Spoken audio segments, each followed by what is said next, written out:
Ya, nah teman-teman, untuk materi pertemuan hari ini sudah saya share di Google Classroom beserta dengan tugas progres untuk bab satu ya. Jadi mohon kumpulkan progres bab satunya teman-teman maksimal saya tunggu hari ini 2359 ya di Google Classroom.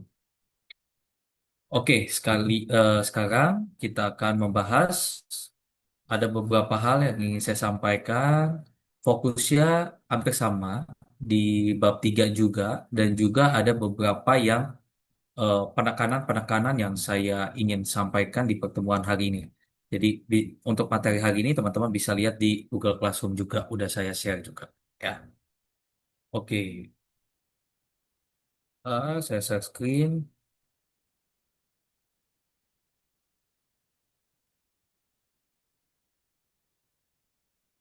Udah terlihat? Share screenan saya? Udah, Pak. Udah, Udah Pak. ya. Oke, teman-teman, yang pertama. Di pertemuan hari ini saya akan kasih beberapa tips dan trik mulai dari bab satu sampai dengan bab 5 sebenarnya. Ya. Jadi ada beberapa hal yang ingin saya tekankan supaya teman-teman tidak mengulangi kesalahan yang pernah dibuat. Ya, ini pengalaman dari cutting-cutting sebelumnya. Jadi di pertemuan hari ini saya fokus kepada apa-apa saja yang menjadi concern. Jangan sampai teman-teman melakukan kesalahan di pembuatan skripsi atau tugas akhirnya teman-teman. Yang pertama di bab satu, ya mohon diperhatikan semua teman-teman sekalian, meskipun kita online. Di bab satu, ya mohon bikin prariset, ya mohon buat prariset. Apa tujuan prariset? Ya tujuan dari prariset adalah menguatkan alasan kenapa kamu mengambil topik penelitian itu. Ya teman-teman bikin kuesioner aja di Google Form atau Microsoft Form sebar kurang lebih 10 atau 20 orang yang menyatakan apakah di perusahaan ini ada masalah disiplin, apakah di perusahaan ini ada masalah apa kearsipan, apakah di perusahaan ini ada masalah mengenai sistem informasi yang memang turut mempengaruhi aktivitas atau kinerja dari perusahaan. Jadi macam-macam disesuaikan dengan topik teman-teman. Ya. Nah, dari Prariset ini menjadi satu dasar otentik di mana teman-teman bisa mengajukan atau memberikan reason atau alasan ketika misalnya dosen pembimbing atau dosen penguji itu bertanya kepada kalian. Contoh misalnya, kenapa Kafkia kamu ambil mengenai kepuasan kerja di contoh slide ini? Contoh ya. Oh iya Pak, saya udah melakukan Prariset. Kemudian ini data Prariset saya didukung sama observasi ya pengamatan singkat saya ya kalau misalnya ada masalah kepuasan kerja rata-rata banyak yang nggak puas kenapa ditunjukkan banyak yang apa tidak masuk gitu ya terus turnovernya tinggi kemudian dari wawancara singkat saya juga mengatakan demikian ya untuk mendukung pragiset jadi sebenarnya di bab satu itu ada tiga data yang teman-teman bisa bisa apa jadi salah satu alasan kuat, dasar kuat kenapa teman-teman memilih topik itu. Yang pertama pragiset, kedua observasi singkat dan juga wawancara singkat ya. Jadi ketiga data ini untuk menguatkan alasan kenapa kalian memilih topik penelitian tersebut. Jadi mohon sekali untuk dimasukkan di dalam bab satu. Ya, mohon dimasukkan di dalam bab satu. Kemudian bab 2 ya yang ini nanti teman-teman bisa lihat, baca skripsi cutting yang saya lampirkan di Google Classroom. Pasti ada tuh risetnya, wawancara singkatnya, dan observasi. Ya, jadi kalau tiga data itu nggak ada, pasti ditanyain, pasti diminta. Ya, jadi untuk menguatkan argumentasi teman-teman pada saat teman-teman melaksanakan sidang. Ya, kemudian selain bab satu, kita beranjak ke bab 2. Ya, penekanan yang ingin saya sampaikan kepada teman-teman di bab 2 ini, yakni harus ada penelitian terdahulu. Ya, teman-teman sembari lihat di bab 2 skripsi kartik. Harus ada penelitian terdahulu untuk menguatkan argumentasi teman-teman memilih topik penelitian tersebut. Ya, Nah, di penelitian terdahulu, teman-teman sekalian, mohon masukkan referensi penelitian sebelumnya yang menguatkan penelitian yang teman-teman lakukan. Ya, yang menguatkan penelitian yang teman-teman lakukan. Jadi nanti di bab 2 teman-teman dia masukkan, kan kalian udah baca jurnal kan. Berapa jumlah minimalnya? Minimal 10 dan harus ada minimal satu jurnal internasional. Ya, kalau semakin banyak ada jurnal internasionalnya semakin baik gitu ya.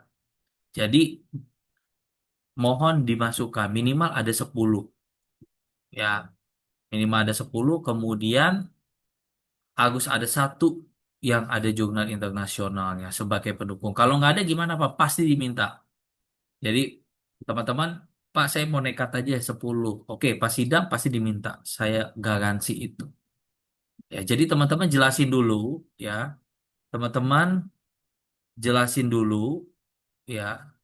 Ini jurnal ini atau penelitian sebelum ini bercerita tentang apa ya. Baru teman-teman setelah diceritakan bikin tabelnya. Jadi ini saya kasih pointer nih. Nah, ini teman-teman jelasin dulu dia bercerita tentang apa. Baru kemudian nanti dirangkum di penelitian atau tabel penelitian sebelumnya. Silahkan nanti teman-teman ikuti dan lihat. Oke, lanjut teman-teman sekalian. Ini di bab 2. Jadi mohon dibuat ya minimal 10, harus ada minimal satu jurnal internasional. Kalian deskripsikan dulu penelitian sebelumnya bercerita tentang apa, lalu kemudian tabel ya. Disimpulkan. Pak, kalau saya nggak bikin tabel, teman-teman perlu diingat, mudahkanlah dosen pembimbing dan dosen penguji membaca penelitian teman-teman. Ya, semakin kalian mempermudah tugas mereka, mood mereka akan baik. Mereka juga manusia. Ya. Jadi kalau mood mereka jelek, percayalah pertanyaan-pertanyaan itu akan lebih susah. Jadi kalau lebih baik kalian yang susah di awal. Yang lebih baik susah di awal, mempermudah pembaca itu melihat penelitiannya teman-teman. Nah itu akan sangat menguntungkan teman-teman sekalian. Kemudian bab 3, ya. Tadi bab 1 sudah, bab 2 sudah, kemudian sekarang di bab 3. Ya, di bab 3 teman-teman sekalian bikin timeline waktu penelitiannya. Ya, bikin timeline, bikin waktu penelitian. Ya, timeline ini untuk memperkuat, oke, saya di bulan ini saya mau ngapain ya, bulan depan saya mau ngapain, 3 bulan lagi saya mau ngapain. Ya, jadi bikin timeline-nya supaya apa? Penelitian kalian ini terukur, penelitian kalian ini terarah. Jadi kalian fokus, oke, di bulan ini saya mau ngapain, bulan depan saya mau ngapain, 3 bulan lagi saya mau ngapain. Ya, jadi buat timeline ini. Kenapa? Supaya kalian lulus tepat waktu. Ya, jadi kalian disiplin terhadap rencana yang kalian sudah buat, rencana yang sudah kalian susun. Ya, jadi kalau misalnya, aduh saya bulan ini ngapain ya? Lihat timelinenya. Kalian harus ngapain di timeline tersebut. Ya, jadi jangan santai-santai juga. Oke.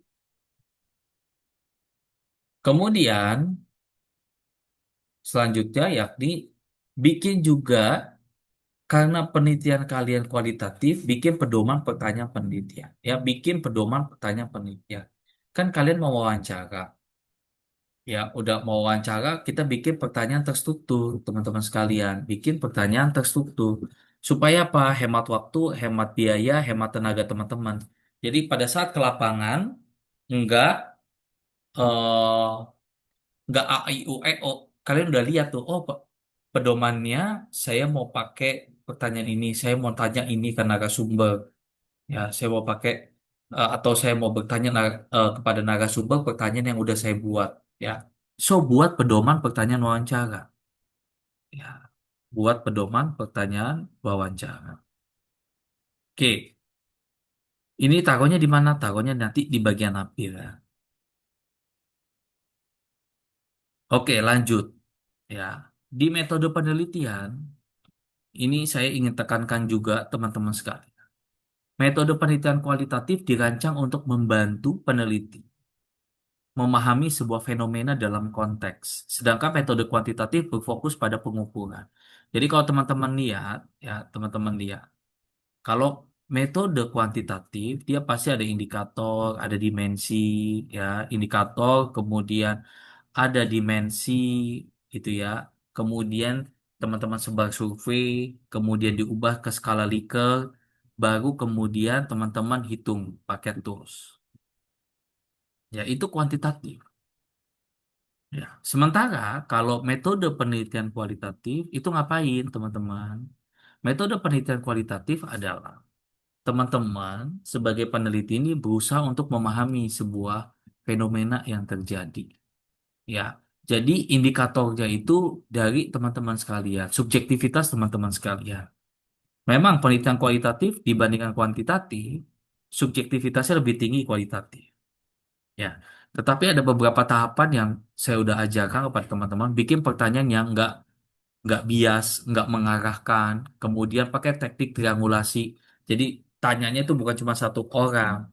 Ya, misalnya saya tanya kepada teman-teman yang ada di sini, saya tanya Rahel, saya tanya Hotfield, saya tanya Kafkia, benar nggak ada masalah kepuasan kerja di sini? Ya, jadi tanyanya jangan cuma satu orang. Kalau satu orang misalnya Rahel nggak suka sama pekerjaan ini, kan belum tentu semuanya juga nggak suka. Jadi kita berupaya seobjektif mungkin, validasi ke beberapa orang ya untuk menguatkan argumen kita. Nah, instrumen. Nah, teman-teman, kalau instrumen berarti kan instrumen ini tools, alat untuk mengukur ada masalah kepuasan kerja. Jadi variabel kepuasan itu atau topik kepuasan kerja ini itu bisa diukur baik secara kuantitatif maupun secara kualitatif ya. Baik secara kuantitatif maupun secara kualitatif. Lihat di sini. Dalam penelitian kualitatif, seorang peneliti adalah instrumen langsung. Jadi, katakanlah saya ambil contoh tadi Rahel. Ingin meneliti kepuasan kerja. Berarti Rahel yang mengumpulkan data, yang ngamati langsung, yang melihat langsung, mendengar langsung dari responnya sebagai sumber data. Jadi instrumennya atau toolsnya adalah Rahel sendiri. Berarti kalau teman-teman melakukan penelitian kualitatif, toolsnya yang menyatakan kalau orang ini puas atau tidak, ya teman-teman sekalian. Ya, alatnya itu adalah teman-teman sekalian. Tetapi dalam koridor supaya penelitian kualitatif tetap objektif, pakai apa? Triangulasi. Kalian cross-checknya bukan cuma wawancara, tapi ada observasi, ada dokumentasi. Kalian membandingkan data dari wawancara, misalnya ada data absensi, presensi, kinerja.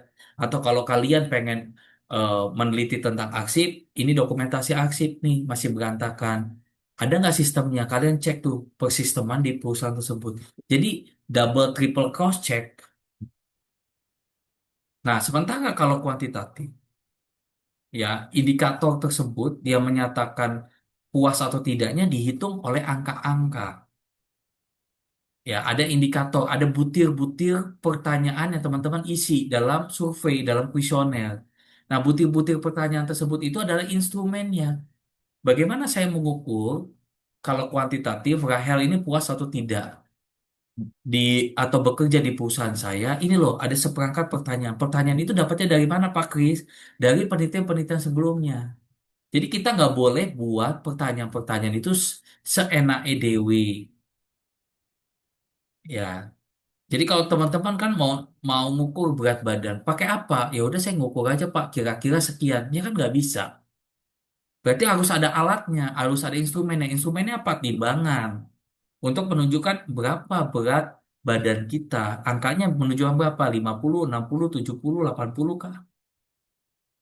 Gitu ya. Itu kalau kuantitatif. Jadi untuk mengukur apakah orang ini puas, apakah arsip ini berantakan, ya, melalui seperangkat butir pertanyaan atau pernyataan. Dapatnya dari mana? Lihat penelitian sebelumnya. Lihatnya gimana, Pak? Cari di jurnal. Itu kuantitatif.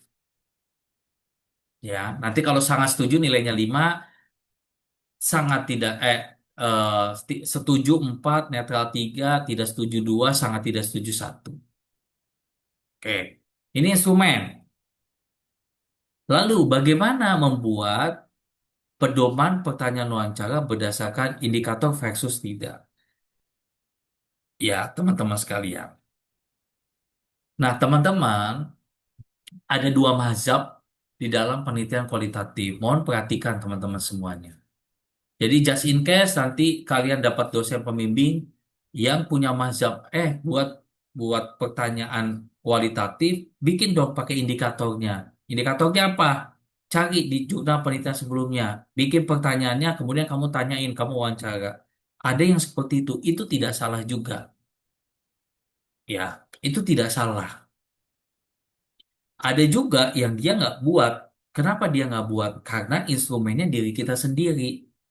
Ya, instrumennya diri kita sendiri untuk mengetahui apakah orang ini ada masalah kepuasan atau tidak.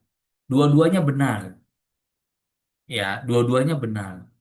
Ya, bisa jadi pada saat kita wawancara, kadang ada pertanyaan yang memang pada saat kita ngalor ngidul ya, wawancara lagi asik ya kita ngobrol, ternyata terlintas di pikiran kita pertanyaan-pertanyaan yang nggak keluar dari pedoman dan pertanyaan itu penting. Boleh nggak? Boleh, teman-teman sekalian. Ya, jadi dua-duanya benar. Ya, yang di pertama, yang di sebelah kiri, kalau teman-teman lihat, itu dia nggak pakai indikator. Nah, ini yang full menganggap bahwasannya peneliti itu, instrumen peneliti itu adalah dirinya sendiri. Ya, instrumen peneliti adalah dirinya sendiri. Ya, teman-teman buat pertanyaan, nanti disesuaikan dengan rumusan masalah atau pertanyaan penelitian yang ada di bab satu. Katakanlah pertanyaan penelitian di bab satu, rumusan masalah ada tiga. Berarti pedomannya bukan bukan tiga pertanyaan aja, teman-teman. Lebih dari tiga, bisa sembilan, bisa delapan, gitu ya. Kan kalian bikin kata pembukaan dulu, kemudian inti, baru pertanyaan penutup. Ya, sama seperti yang kemarin saya analogikan ya. Analogikan, misalnya Fatan mau mendekati seorang perempuan. Karena Fatan nih kagum banget. Kan nggak mungkin dong Fatan menyatakan kesukaannya. Atau teman-teman yang perempuan. Misalnya Alia Nasa. Tiba-tiba ada cowok yang deketin Alia. Nanti dulu dong. Kan gue belum kenalan sama lu gitu ya. Jadi bikin dulu pembukaan, kemudian inti, baru penutup. Jadi mohon biasakan itu nanti pada saat teman-teman meneliti di lapangan. Tidak ujuk-ujuk langsung tanya to the point. Ya, begitu juga ya. Nah, kalau misalnya yang di sebelah kanan, ini ada indikator. Indikatornya dari jurnal penelitian sebelumnya. Ini dua-duanya benar. Tapi kalau teman-teman tanya saya, Pak Kris prefer yang mana? Saya lebih prefer ke kiri, di sebelah kiri. Kenapa? Karena bagi saya kalau di sebelah kanan, meskipun benar, kalau ada indikatornya dari penelitian sebelumnya, lebih baik saya kuantitatif. Tinggal hitung angka, masukin sekali ke olah datanya di tools statistik. Ya, tapi dua-duanya benar. Kalau disuruh pilih mana yang Pak Kris suka, saya lebih suka di sebelah kiri. Preferensi saya. Ya, begitu ya teman-teman. Jadi kalau nanti dapat dosen pembimbing, ikuti aja. Dua-duanya benar. Sama aja. Oke, lanjut. Bab 3 ada teknik analisis data. Ya, teknik analisis data seperti pertemuan sebelumnya saya sudah sampaikan. Ya, teknik analisis data kualitatif. Ya, ini familiar banget kita menggunakan siapa? Miles and Haberman. Mulai dari apa? Pengumpulan data. Kita ngumpulin data nih, kita collect data dari wawancara, observasi, dokumentasi. Kemudian kita reduksi data. Reduksi data, misalnya Devina wawancara si narasumbernya curcol kemana-mana segala macam. Pulang sampai rumah, Devina dengerin lagi nih hasil percakapan wawancara Devina sama narasumber. Devina buang tuh, dia curhat, dia jelek-jelekin orang karena nggak sesuai konteks, gibahin orang, gosipin orang, nggak. Keluarin itu fokus sama jawaban yang disesuaikan dengan pertanyaan penelitian atau rumusan masalah di bab satu. Itu reduksi data. Ya, saya ulangin lagi demikian di pertemuan kemarin. Kemudian ketiga, display data. Kalian tampil ini datanya. Tampilinnya di mana nih? Di sini. Ya, nih, ini adalah tampilan di bagian bab 4 hasil. Hasil dokumentasi, hasil wawancara, hasil observasi, tampilin bagian hasil. Hasil hanya hasil aja, gak usah dibahas, gak usah diulas. Pembahasan itu nanti bagian sub 4.3 di bagian pembahasan itu baru kalian analisa, kalian ulas. Jadi jangan digabungin hasil digabungin sama ulasan, gak usah. Hasil ya hanya hasil aja, gak usah dianalisis, gak usah diulas. Hasil menampilkan ini loh hasil wawancara saya, hasil dokumentasi saya, hasil observasi saya atau pengamatan saya. Ya, Nah, wawancaranya itu kan misalnya rumusan masalah atau pertanyaan penelitian ada tiga. Gak usah kamu semuanya, nih Pak hasil wawancara saya copy paste di bagian hasil. Gak gitu caranya. Jadi ambil yang intinya saja. Oh ini untuk menjawab pertanyaan penelitian satu. Masukin hasil 4.2.1. Berarti hasil untuk pertanyaan penelitian nomor satu. Nanti 4.2.2. Oh ini hasil wawancara untuk pertanyaan penelitian nomor 2. 4.2.3. Oh ini untuk menjawab hasil pertanyaan wawancara nomor 3. Bisa dipahami teman-teman? Atau masih bingung? Sembari lihat ya. Ya, ini bagian adalah display data. Ini display data tuh gini. Ya, display data tuh gini. Kalau yang ini verifying, nih, kesimpulan atau verifikasi yang ini. Nih, kalau tadi display data udah ya, ini di bagian hasil. Kesimpulan atau verifikasi ini di bagian mana Pak Kris? Ini di bagian ini. Ini pembahasan. Pembahasan itu adalah verifying conclusion. Kalian analisis, kalian ulas. Ya, ini di bagian bab 4 pembahasan. Verifying conclusion. Ya, penarikan kesimpulan. Jadi apa yang terjadi nih fenomena? Ini tuh kenapa terjadinya? Ini loh hasilnya. Kemudian kalian analisa, analisa, kalian ulas, kalian bandingkan dengan penelitian sebelumnya. Oke, saya kembali lagi ke sini. Nih ya, jadi kalian ngumpulin data berarti ada tiga. Wawancara, observasi, dokumentasi. Kalian reduksi data di rumah, kalian baca, kalian dengerin lagi, kalian lihat lagi tuh dokumentasinya. Buang yang nggak penting, pakai yang penting aja. Display data, kalian menampilkan hasil di mana? Di bagian hasil, bab ini. Ya, kalian tampilin hasil. Verifying conclusion di bagian pembahasan. Bisa dimengerti Fatan Rahadiansyah? Fatan, ngerti nggak? Masih aman Pak sejauh ini Pak. Masih aman ya? Oke, teman-teman yang lain masih ada yang bingung kah di sini? Aman? Devina, aman nggak? Aman, Pak, insya Allah. Aman ya. Oke, lanjut. Kemudian keabsahan data. Keabsahan data itu adalah di bab 3. Teknik keabsahan data. Adanya di bab berapa? Di bab 3. Teknik keabsahan data. Kita meng-cross check, memvalidasi jawaban dari narasumber. Benar apa enggak? Sama seperti tadi. Saya tanya misalnya ke Selvia, saya tanya ke Alia, saya tanya ke Asifa. Itu bagian dari apa? Bagian dari keabsahan data. Oke, itu bagian keabsahan data. Triangulasi. Triangulasi bukan orang ketiga ya, bukan pelakor. Nih, keabsahan data itu adalah kita untuk meng-cross-check kebenarannya. Jadi nggak cuma satu sumber. Jadi kalau misalnya teman-teman di persidangan, alat buktinya itu nggak cuma satu. Minimal dua alat bukti yang menunjukkan orang itu bersalah apa tidak. Jadi kita nggak bisa percaya cuma satu orang. Jadi ada saksi-saksi, ada alat bukti. Nah ini tujuannya triangulasi ini, teman-teman sekalian. Lihat di sini, triangulasi itu kurang lebih ada dua ya. Ada tiga juga, bisa juga. Kalau di sumber ada tiga juga. Ya, saya jelasin dulu. Ada skema triangulasi sumber data. Ada triangulasi pengumpulan data. Sumber data itu apa?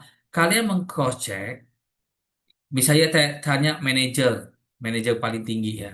Kemudian saya cross-check nih ke manajer HRD, benar apa enggak sih? Saya tanya ke karyawan atau SPV-nya, benar apa enggak sih ada masalah kepuasan kerja? Jadi saya cross-check ke beberapa orang. Sama saya cross-check ke Selvia, saya cross-check ke Alia, saya cross-check ke Asifa. Ya, itu triangulasi sumber data. Ada juga triangulasi pengumpulan data. Ya, saya bandingkan nih hasil wawancara saya bandingkan dengan observasi, saya bandingkan juga dengan dokumentasi. Saya cross check nih. Kalau di kepolisian tuh gelar perkara, digelar nih buktinya begini, ini saksi-saksinya begini, hasil visumnya begini, otopsinya begini. Nah, itu digelar tuh, ya, digelar. Oke, dari gelar ini kemudian kan udah di gelar perkara tuh display data kan. Kemudian verifying conclusion, kita menyimpulkan siapa yang jadi tersangkanya nih dari display data ini. Ya, kita bandingkan nih data. Sama apa enggak nih dari wawancara, observasi, dokumentasi. Ya, kita wawancara ke saksi-saksi, observasi kita olah ke TKP, ya dokumentasi kita cek tuh CCTV-nya. Nah, baru kemudian gelar perkara, kita verifying conclusion, kita simpulkan siapa yang jadi tersangkanya nih. Sidang jadilah terdakwa, masuk penjara jadi terpidana. Gitu ya, ini bisa dipahami ya teman-teman. Jadi triangulasi itu bisa dari sumber data, kemudian pengumpulan data. Ada lagi yang ketiga, waktu. Dari waktu. Kalian cross check nih, di hari ini, besok jawabannya sama nggak? Besok lagi jawabannya sama apa enggak? Jadi macam-macam kita bisa cross check data. Jadi kalau kualitatif itu kalian benar-benar diajarkan sama seperti detektif. Detektif, ya. Sebenarnya udah kalian sering praktekin sih kalau kalian bikin second account, third account gitu, stalker kayak itu tuh. Itu bagian dari teknik keabsahan data. Oke, lanjut. Bab 4. Ya, di bab 4 teman-teman sekalian dimulai dari deskripsi partisipan. Ya, bedanya apa sama kuantitatif? Kalau kuantitatif itu adalah ada analisis deskriptif. Jadi saya sebar kuesioner berapa yang laki-laki perempuan, berapa yang lulusan SMA, SMP, SD, kuliah, D3, diploma, sarjana, master, doktor. Ya. Nah, di deskripsi partisipan itu kalian lihat deskripsi cutting ya. Sembari saya jelasin kalian sembari lihat ya. Di situ partisipan A, B, C, D. Umurnya berapa? Kemudian divisinya apa misalkan demikian ya. Silakan itu bisa dimasukkan tanpa nama. Sekali lagi no name. Ya untuk menunjukkan kalian tuh berapa berapa orang sih yang wawancara. Katakanlah ada 5 orang atau 6 orang. Nanti 5 orang ini yang katakanlah Jenny Anggraini. Jenny mau wawancarain total ada 5. Ezra K, Farhan K, Muhammad Arif, Anggraini, Aulia gitu ya. Nah, nanti 5 ini Jenny harus tampil ini. Si Ezra, Farhan, Arif, kemudian Aulia, Angga ini tampilin semua nih hasil wawancaranya di sini. Ya Jenny ya, tampilin. Nanti di masing-masing pertanyaan wawancara, masing-masing rumusan masalah. Jadi nggak boleh. Saya mau nampilin hasilnya si Ezra aja nih, karena gua ini nih bestie sama Ezra. Nanti yang hasil keduanya saya tampilin si Farhan aja nih. Soalnya Farhan agak pelit gitu ya. Yang ketiga nanti si Arif aja deh. Arif suka nongkrong bareng sama gue. Nggak bisa kayak gitu. Nggak bisa. Ya Jenny ya. Bercanda ya. Jadi ditampilin semua. Jadi kalau Jenny pilih ada 5 partisipan, berarti 5-5-nya masukin hasil wawancaranya.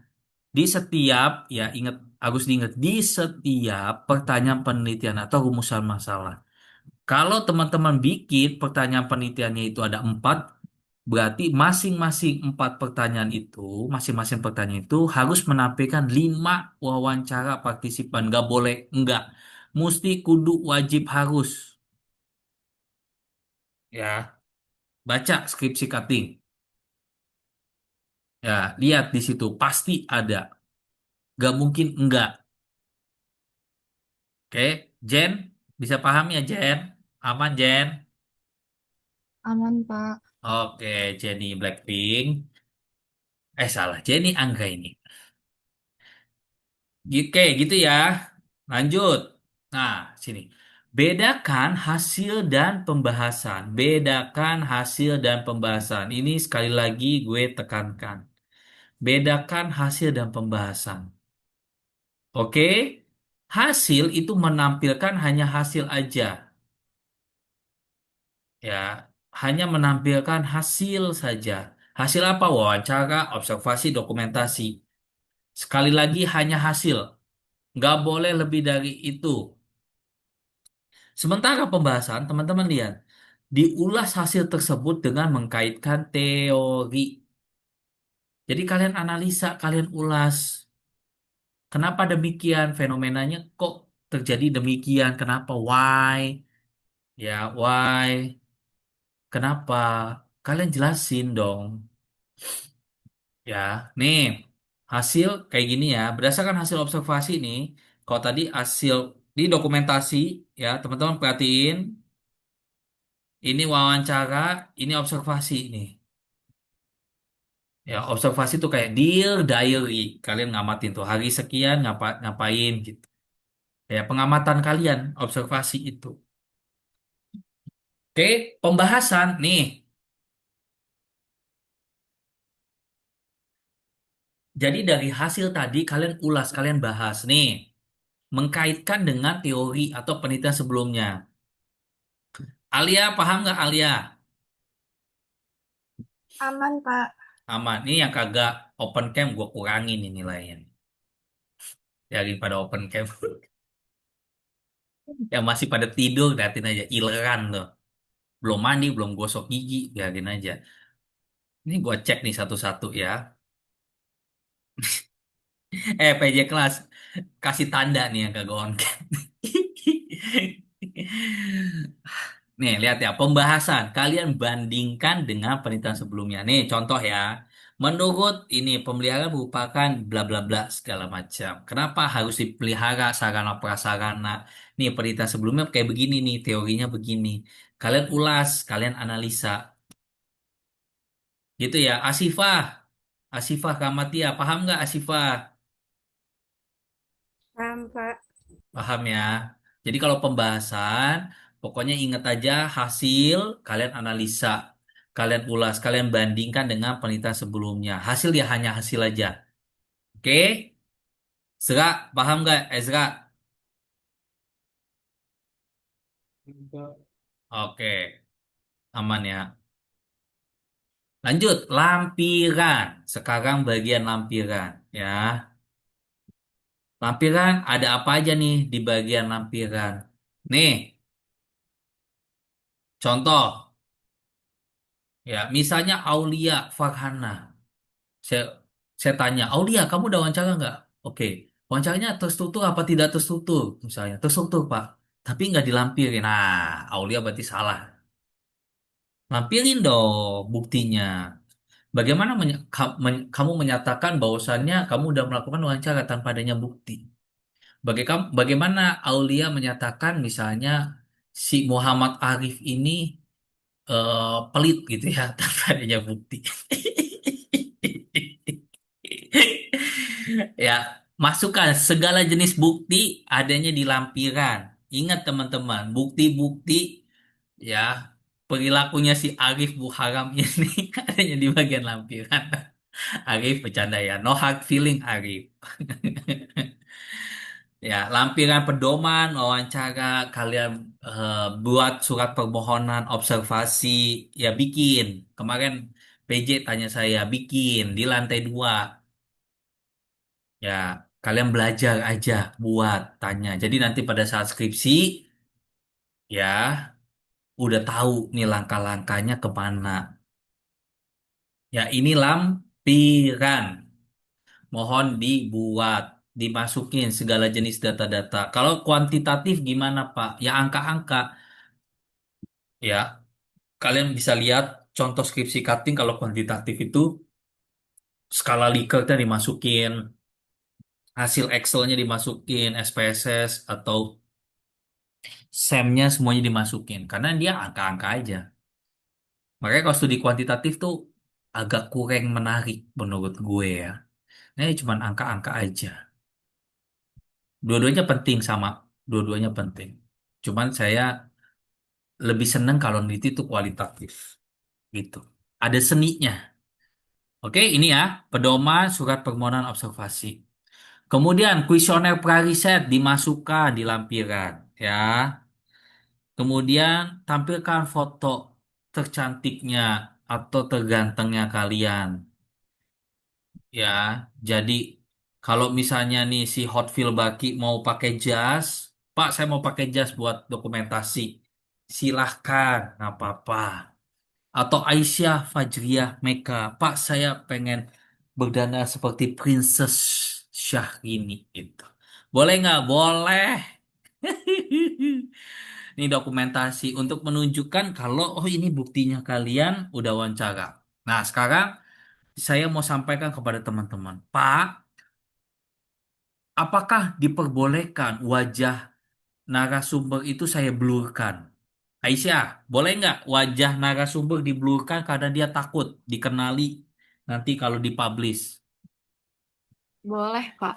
Boleh, betul. Jadi teman-teman, kalau si narasumbernya kan kita minta izin nih sama narasumber, Pak, saya izin ya buat wawancara. Tapi ini hanya untuk kepentingan peneliti. Ya, boleh nggak saya tampilin muka Bapak di lampiran? Kalau boleh, fine, nggak jadi masalah. Boleh nggak saya tampilin? Nggak boleh. Misalnya Aisyah udah dilarang nih, nggak boleh. Ya, sama si narasumbernya ini. Jadi boleh nggak? Boleh teman-teman. Nanti di bagian ini dilampirin nih. Atau dia mau pakai masker ya terserah lah. Ya, yang penting muka saya nggak kelihatan Pak. Kan kalau teman-teman suka baca berita ya, teman-teman kalau misalnya ikutin berita, bacanya jangan sampai tuh Raja atau Threads atau Netflix atau layar tancap sih dibacakan udah nggak ada ya. Nah, itu baca tuh ya berita ya. Lihat didengerin tuh. Kadang-kadang di berita itu dia nampilin tuh mukanya disensor, wajahnya diblurkan ya. Kemudian suaranya itu kan kadang suaranya agak aneh gitu ya. Sama namanya nama samaran. Kenapa? Untuk menjamin kerahasiaan, keamanan si narasumber. Jadi nanti di dokumentasi wawancara muka kalian tetap ada ya. Awas ya nggak ada ya. Jadi muka kalian ini harus ada. Tampilkan wajah yang glowing glowing, yang ganteng-ganteng, yang gelis-gelis bisa. Tapi kalau narasumber, kalau mau minta diblurkan, monggo silakan, mangga, sok nggak apa-apa. Ya, kalian nggak boleh batasi itu. Itu adalah hak prerogatif si narasumber. Ya, hak prerogatif si narasumber. Ya, so ini ya, ini dokumentasi wawancara. Lanjut. Nah, lampiran. Di sini ada transkrip wawancara. Pertanyaannya, apa bedanya hasil wawancara yang di bab 4 dengan transkrip wawancara ini? Ya. Nah, misalnya tadi ya, Aisyah Fajriah Meka udah wawancara. Nah, Aisyah tampil ini full transkrip wawancaranya Aisyah. Ya, itu semuanya lengkap, Pak. Ada 6 halaman. Tampilin semuanya di lampiran. Tapi buat di bagian hasil hanya potongan-potongan kecil, hanya intinya saja yang menjawab, oh ini pertanyaan nomor 1. Oh ini untuk menjawab pertanyaan penelitian nomor 2. Oh ini untuk menjawab pertanyaan penelitian nomor 3. Oh ini untuk menjawab pertanyaan penelitian nomor 4. Jadi hanya potongan kecil. Nah nanti lengkapnya ada di mana? Nih, di lampiran. Jadi lampiran isinya adalah bukti-bukti kalian ngambil data, ngolah data, analisis data, masukin semua di sini. Ibaratnya lampiran itu barang buktinya kalian lah. Jadi kalau bisa ditanya sama dosen, mana buktinya? Nih Pak, di lampiran. Ini hasil wawancara saya, dokumentasi saya, transkrip wawancara saya, lampiran observasi saya, surat permohonan observasi saya, lengkap. Jadi nggak ada yang bisa bantah penelitian kalian. Aisyah, paham kan? Aman, Pak. Oke, pokoknya Aisyah paham, paham semuanya. Di sebelah kanan, lampiran observasi. Ya, di sebelah kanan ini adalah lampiran observasi. Observasi ini ya Aminah Mufidah nih ya. Aminah ini bikin lampiran observasi. Observasi itu kan pengamatan, bikin diary. Senin saya ngapain ya? Jumat saya ngapain? Rabu saya ngapain? Senin saya ngapain? Ngamatin apa? Dibikin catatan catatan kegiatan ya Aminah. Aminah bisa paham Aminah?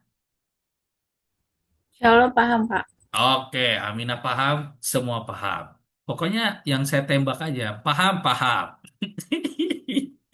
Nih ya, lampiran observasi ini seperti catatan harian. Diary, ya. Oke, ini saya mau ngapain? Ini saya ngamati di mana, tanggal berapa, jam berapa. Masukkan di lampiran observasi. Ya, di sini ya, teman-teman sekalian. Ini harus sesuai sama waktu penelitian. Jadi kalau nggak sesuai, oh saya gampang banget nih. Misalnya contoh si Devina Safia tadi ya, Devina Saya mau ngebohongin Pak Kris gitu. Waktu penelitiannya dari Januari sampai April. Di sini observasinya bulan Juli, bulan Agustus, bulan September. Oh, ini si Devina bohongin nih ya. Coret, ngulang lagi sidang. Bercanda ya.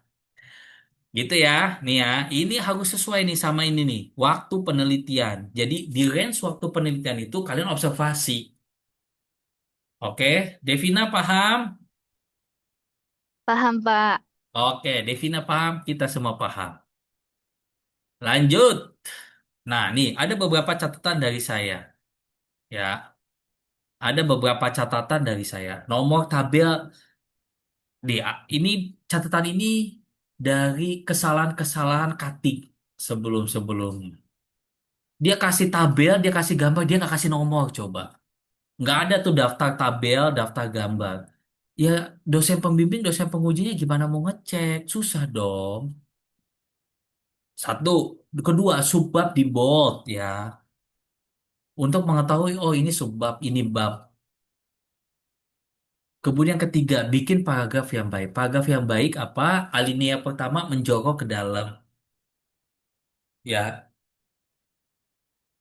kemudian justify. Tahu justify, kata kanan, kata kiri. Guys, jangan berantakan. Hidup kalian boleh berantakan, tapi pada saat penelitian, jangan berantakan. Ya, misalnya Ezra habis mandi, taruh handuk sembarangan. Jerak, taruh gantung handuknya. Nanti ibu kamu marah-marah sama kamu, Ezra. Ya, jadi bikinlah penelitian itu yang baik, yang rapi. Kemudian penamaan bab, subbab ikuti buku pedoman. Itu buku pedoman ya. Gue sama bapak ibu dosen lainnya itu bikin susah-susah loh. Ikutin pedomannya. Baca buku pedoman. Lanjut, daftar pustaka justify dan hanging ya. Itu kalau nggak hanging, nggak justify, itu pasti gue suruh baca buku panduan. Udah ada, tinggal dibaca, ikutin. Pakai konsep ATM, amati, tiru, modifikasi. Ya, Anissa Putri Amelia paham, Anissa? Paham, Bapak. Oke, Anissa paham, paham semuanya. Yang nggak paham, tanya Anissa. Lanjut. Nah, nih tips untuk LBM. LBM ini latar belakang masalah ya. Latar belakang masalah, observasi. Jadi bedakan setiap data itu, bedakan paragraf ya. Untuk apa? Untuk mempermudah. Ya, untuk mempermudah. Observasi paragraf baru. Nanti pada saat wawancara paragraf baru. Prariset paragraf baru. Ya, jadi bedakan per paragraf. Jadi kita tuh nggak nyari-nyari tuh. Ya, Bapak Ibu dosennya tuh nggak cari-cari. Oh ini observasi, oke. Oh ini wawancara, oke. Oh ini prariset, oke. Berarti udah ada tiga data yang menguatkan kalian memilih topik itu. Jadi kita nggak bolak-balik. Ini di mana sih ini data ini gitu. Ya, pokoknya sekali lagi mudahkanlah dosen pembimbing, dosen penguji. Kalian repot di awal nggak apa-apa. Ya. Kemudian, telaah pustaka minimal 10 dan harus ada jurnal internasional. Ini yang tadi saya katakan. Ya. Aulia Farhana, pahamkah? Paham, Besti? Paham, Bapak. Oke, Aulia. Ya, yang nggak paham, tanya Aulia. Lanjut. Tidak ada solusi di bab 4. Ya, ini bukan PKL, bukan laporan PKL. Ataupun KI buat D3 ya. Nggak ada solusi. Di mana kalian analisis, kalian ulas kenapa terjadinya fenomena seperti itu. Bab 4 itu untuk hasil bukan kalimat tanya ya. Jadi gini, kan di bab bab 1 pertanyaan penelitian kan, misalnya apa dampak kalau misalnya tidak ditangani masalah kinerja karyawan, contoh ya, misalnya contoh itu. Terus di bagian hasil, nih di bagian hasil ini, nih ya, yang ini ya, ini kalian tinggal copy paste dari pertanyaan penelitian pindahin ke sini. Ya, esensinya benar untuk menjawab pertanyaan penelitian nomor satu. Tapi ini bukan dibikin kalimat tanya dong, Besti. Ya, ini dibikin kalimat berita. Kafkia, ngerti nggak?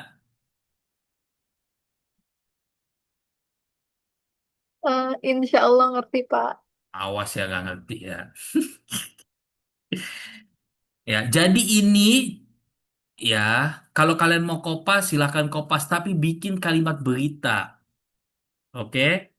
Hilya Sulamayati, paham Hilya?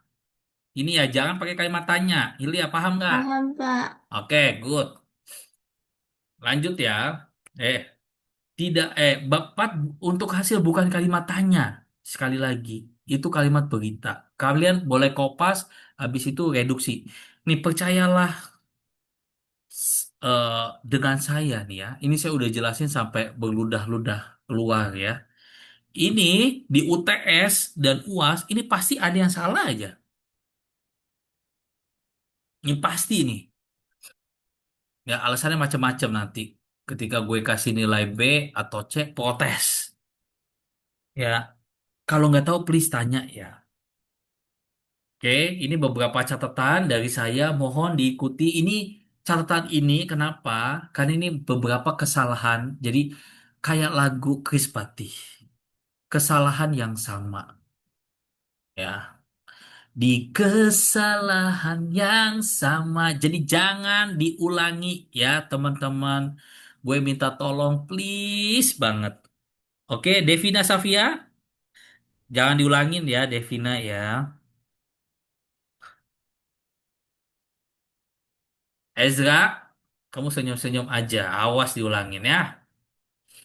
Pokoknya yang ada di monitor aja gue panggilin.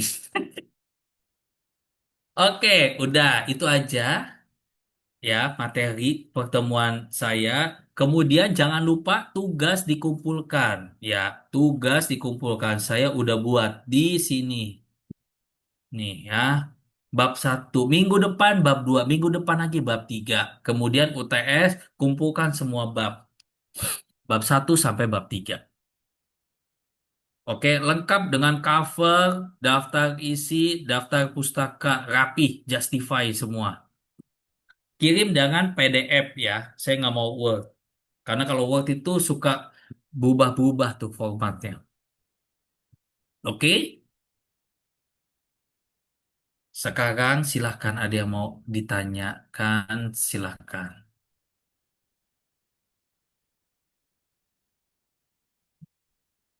Ya, Kafkia Exabilia. Baik, makasih Pak Kris atas penjelasan yang diberikan. Tadi di saran-saran yang dari Bapak untuk bab 3 itu kan biasanya pakai rujukan buku ya Pak di bagian teknis analisa data. Nah itu ada ketentuan bukunya nggak sih Pak? Tadi kan Bapak nyebutin kalau nggak salah bukunya Miles and Huberman ya. Nah itu kalau misalnya pakai rujukan buku Sugiono apakah boleh ya Pak? Atau Miles and Huberman itu ya Pak? Kasih Pak. Oke, boleh. Kafkia. Tapi memang Sugiono juga ngutip kok. Sugiono ngutip. Oke, saya mau jelasin sedikit ya. Ini ada satu pertanyaan Kafkia menarik ya. Sebentar. Saya mau jelasin di sini. Saya tambahin lagi catatan. Oh,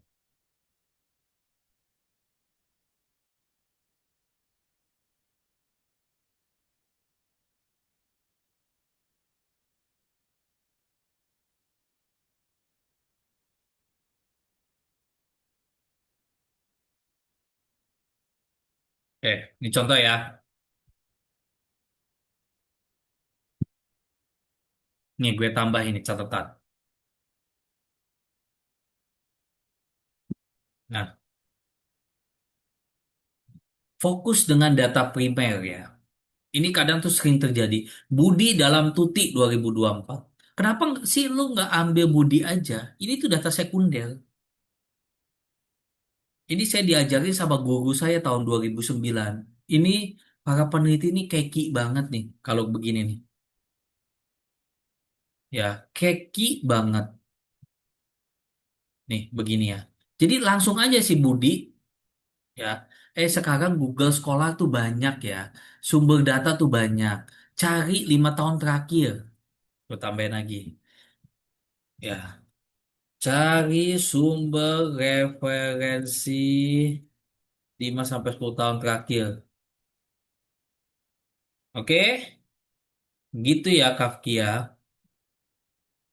Jadi, apakah boleh misalnya menurut Sugiono ya boleh aja sih. Tapi kalau misalnya Sugiono juga ngutip, ya mendingan cari langsung data primer. Ya, data primer. Data primer itu kayak gini nih. Fokus dengan data primer ini tuh salah nih yang ini. Ini data sekunder nih. Budi dalam tuti. Udah udah Budi dikutip, kita kutip lagi. Langsung aja cari Budi. Pak, saya nggak ketemu ibu ya. Kamu lihat di daftar pustakanya si Tuti ini, Budi itu tahun berapa? Cari copy paste. Itu gampang dan mudah, teman-teman. Karena si Tuti kan juga ngutip punyanya Budi. Kalau nggak dapet, Pak, bayar.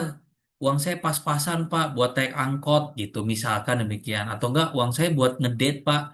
Pas buat malam mingguan, ngopi-ngopi. Ya udah, lihat di daftar pustakanya si Budi ini tahun berapa. Kan ada di dalam, pasti ada di dalam daftar pustakanya si Tuti ini. Kemudian cari sumber referensi, kok dua sih? 5 sampai 10 tahun terakhir. Ya, ini pasti ditanya. Makasih ya Kafkia. Ini pasti ditanya teman-teman sekalian. Kalau misalnya nggak 5 sampai 10 tahun terakhir, saya jamin 100% itu pasti kalian diminta. Ada ada beberapa dosen yang saklek harus 5 tahun terakhir. Ada. Makanya difilter aja carinya. Gitu ya, Kaf. Paham kan? Paham, makasih Pak. Oke. Lanjut. Siapa lagi? Muhammad Arif Muhara. Silakan, Arif. Bapak saya mau nanya yang di bagian prariset. Nah, kalau di Ah, prariset ah. itu kita boleh lihatnya dari hasil postingan IG atau dari berita-berita yang ada di sosmed nggak sih Pak untuk prarisetnya itu? Apa emang harus kuesioner gitu Pak? Tunggu dulu. IG atau sosmed itu tidak bisa dijadikan data ya. Data penguat, terkecuali itu data statistik. Ya, terkecuali misalnya nih, misalkan contoh, IG ngutip katadata.com atau dari sumber Badan Pusat Statistik atau dari riset Nestle, misalkan begitu Arif. Itu boleh, boleh ya. Itu sebagai data pendukungnya Arif, boleh.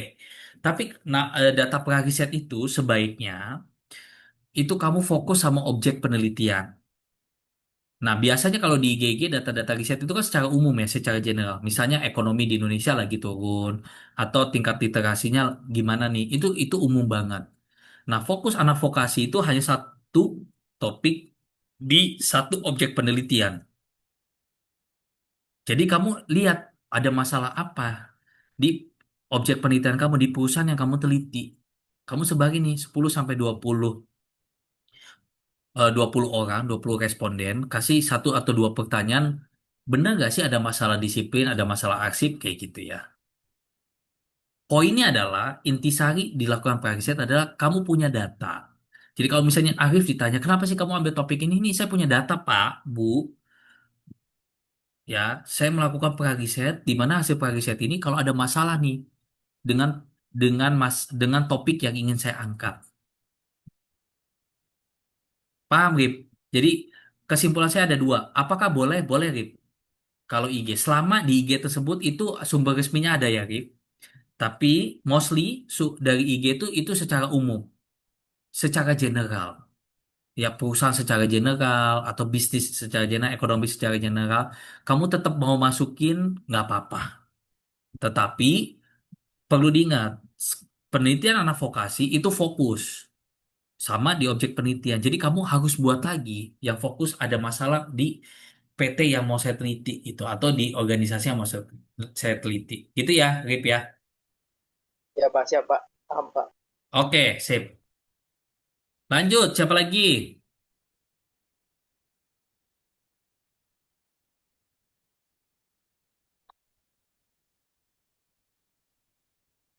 Bapak izin tanya, Siapa yang tanya? Amira, Ya, Amira.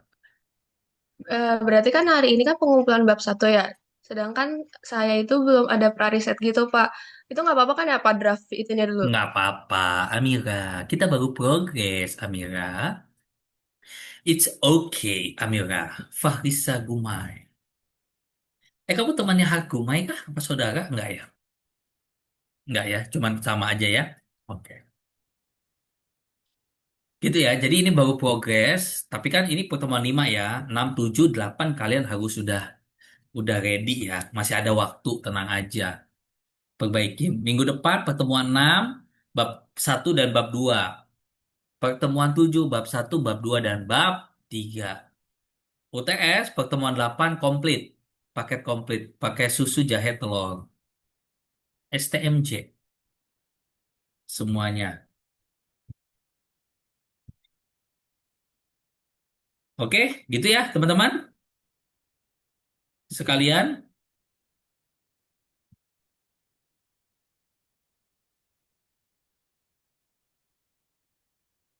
bisa dipahami semuanya?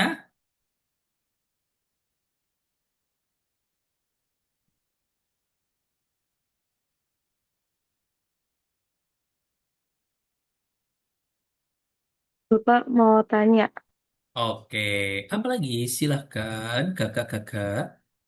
ini wawancaranya itu ada minimal maksimalnya nggak? Kita wawancara berapa orang? Oke, pertanyaan bagus.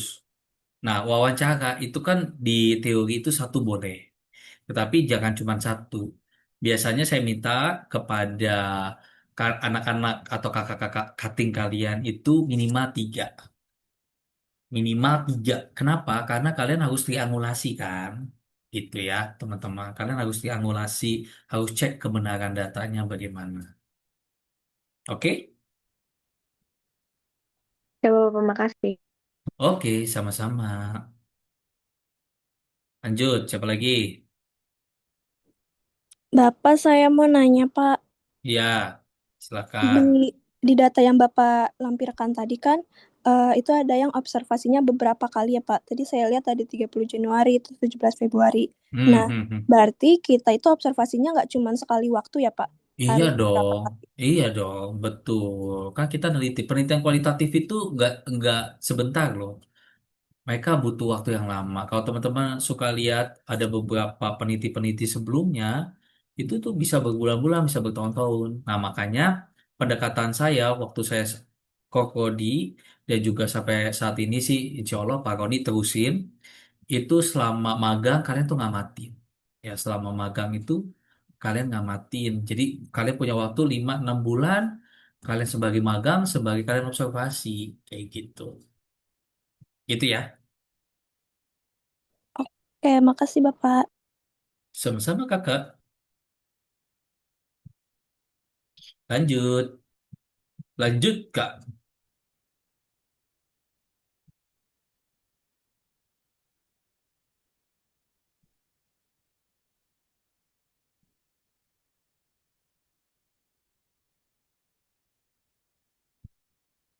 Bapak, saya mau nanya, Ya, kalau silakan. kalau misalkan di jurnal yang saya mau jadiin acuan itu ada kayak pengertian Pak, tapi ketika saya lihat itu tuh jurnalnya mengutip itu dari tahun misalkan 2008 gitu Pak. Itu tapi Hmm. dari kata dari tulisannya penelitian apa ahli-ahli peneliti gitu Pak, tapi dia udah dari tahun yang lama banget. Tapi jurnalnya sendiri itu masih jurnal 5 tahun terakhir. Itu gimana Pak baiknya? Cari yang lain. Kan banyak. Jadi nggak boleh yang kayak jurnal yang selain 5 tahun terakhir gitu ya Pak, harus yang benar-benar 5 tahun I- terakhir iya, citasinya. lebih baik begitu, Ros. Oke Ya, Bapak. di Google Scholar banyak, Ros.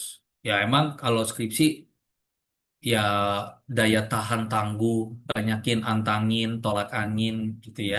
Kalau kalian masuk angin, pusing-pusing, nah itu. Jangan menyerah ya, Ros. Masih banyak yang lain.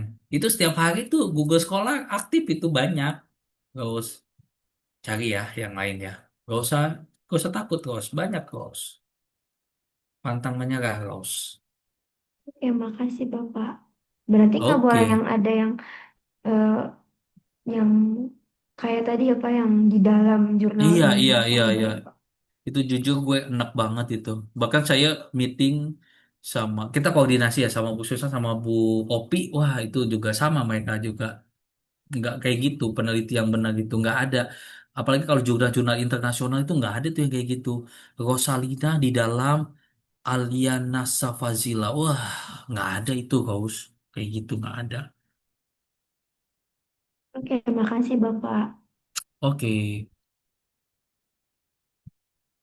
lanjut. Siapa lagi?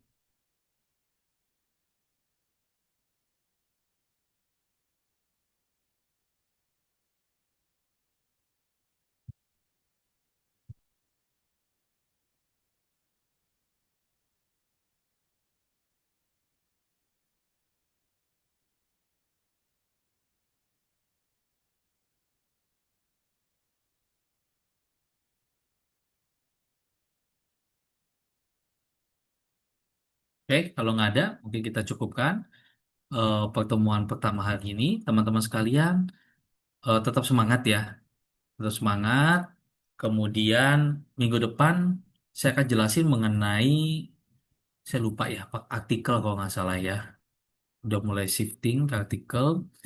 Kemudian teman-teman saya minta fokus untuk nanti minggu depan bab 2, minggu depan ada bab 3 dan langsung fokus ke bab 1, 2, 3 buat UTS ya. Oke, itu aja dari saya. Apakah Oh iya Pak, mau nanya lagi. Itu kan pas di awal pertemuan kan Bapak bilang kalau misalnya udah selesai sampai bab 5, itu kita bakal itu ya Bapak koreksi atau apa, terus kita publish jurnal ya Pak. Itu publish jurnal pas skripsi atau metode pas pelajaran medlit ini Pak? atlet? Oh, berarti publish jurnalnya tuh pas UAS ya Pak, menjelang UAS. Iya, iya, iya, iya, betul, bilang Mas. Oke, makasih Atau Pak. maksudnya, jadi gini, namanya jurnal itu nggak butuh waktu ya teman-teman. Nanti supaya teman-teman pahami belajar butuh waktu ya. Nanti kalau teman-teman harus prepare sebenarnya dari jauh-jauh hari. Nanti deh minggu depan aku ajarin ya. Sabar ya, Kaf. Kamu nggak sabaran nih. Terima kasih Nggak Pak. apa-apa. Nanti aku ajarin ya. Ada beberapa langkah-langkah sebenarnya. Kalian fokus aja dulu di bab 1, 2, 3. Nanti perlahan aku shifting buat ke artikelnya ya. Artikel jurnalnya. Oke, teman-teman. Ya wes, itu aja. Ada lagi? Saya hitung 1 sampai 3. 1, 2, 2,5, 2,3/4. Nggak ada nih, benar. Mawar, Melati, nggak ada ya. Ya wes, makasih banyak buat pertemuan kita yang kelima pada hari ini. Tetap semangat teman-teman sekalian. Minggu depan kita ketemu lagi. Saya tutup dan akhir. Assalamualaikum warahmatullahi wabarakatuh. Sehat-sehat selalu teman-teman. Terima kasih. Waalaikumsalam. Waalaikumsalam. Terima Terima kasih kasih Pak. Assalamualaikum. Pak Terima Kris. kasih, Yo, Pak. sama-sama. Saya izin live ya.